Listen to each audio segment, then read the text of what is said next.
Tennessee. Mr. Rose is now recognized for 5 minutes. Thank you, Chairman Green, and thanks to Chairwoman Waters and Ranking Member McHenry for holding the hearing today. And thank you to all of our witnesses for being here and taking time to share your expertise with us. I was glad to see that the majority has invited the CFPB Director Chopra to testify later this month, and I would hope that the Chairwoman would also invite SEC Chair Gensler to testify, perhaps as a part of the upcoming FTX hearing.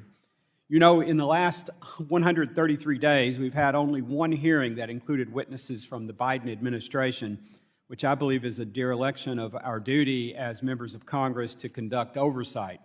I hope that changes in a few weeks, and I'm confident that it will, and that we'll be seeing a lot more government officials as witnesses before this committee.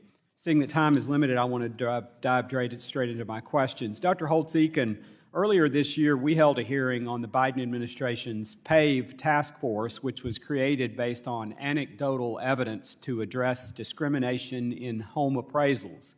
The task force did not conduct any new research. It also failed to include dissenting opinions on the subject about the contested and limited body of work on appraisal bias.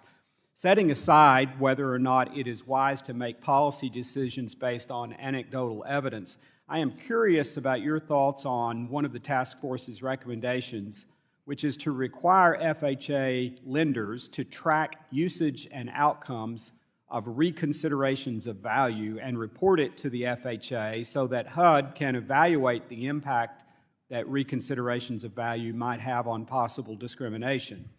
Dr. Holtz-Eakin, would the costs of increased reporting requirements like this impact the cost of buying a new home?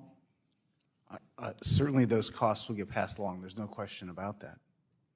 Dr. Holtz-Eakin, the task force also wants to increase requirements for anti-bias, fair housing, and fair lending training for all appraisers. The industry itself has been exploring ways to improve diversity among the profession, but one of the barriers to entry as an appraiser, commonly cited, is the strict training requirements and long hours that it takes to become an appraiser.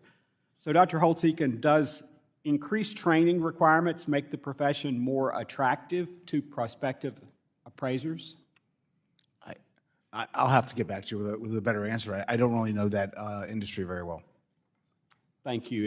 If you would, I would appreciate it and would welcome your insights there. Dr. Holtz-Eakin, earlier this year, every single Democrat on this committee voted for a bill entitled the Down Payment Towards Equity Act, which would allow even people who make more than $200,000 per year to receive government grants of nearly $100,000 to purchase a home.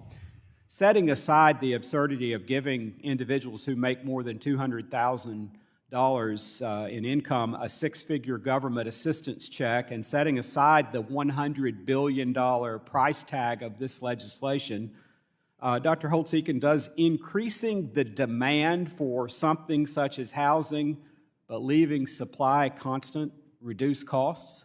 No, it'll just exacerbate the pricing problem we see already.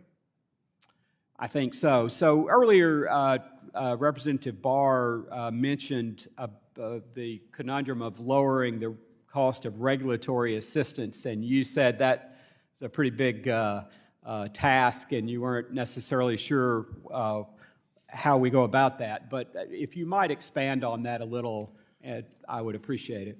I think this has come up a number of times. Localities have these land use restrictions and construction requirements for a reason. I mean, they value them for reasons both noble and not noble, and you are now going to have some appropriate federal intervention into local decision making in order to change that. How do you do that?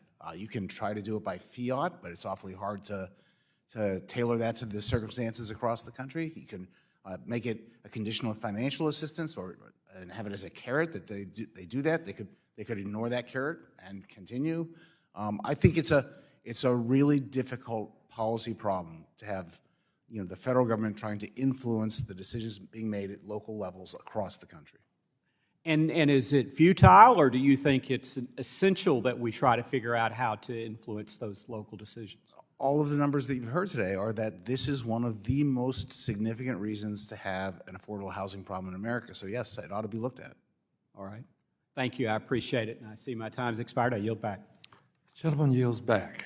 The gentleman from Massachusetts, Mr. Lynch,